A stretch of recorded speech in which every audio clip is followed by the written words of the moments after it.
Buongiorno, dobro jutro, guten Morgen, buon day.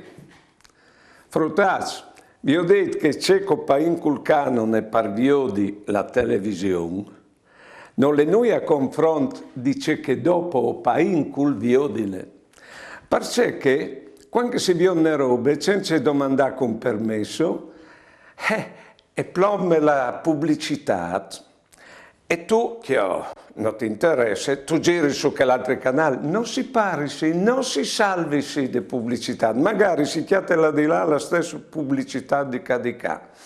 Allora, io dico che il PR di tempo alle team de vite e alle che non l'ha preso il team de vite, approfittate di quei momenti lì proprio per favelare se si è in compagnia con quel che si adogna, oppure si può benissimo sbassare il volume e pensare a queste emozioni che sono nascute dentro col dice che si deve. Insomma, di no PR di tempo. Buone giornate e buone vite.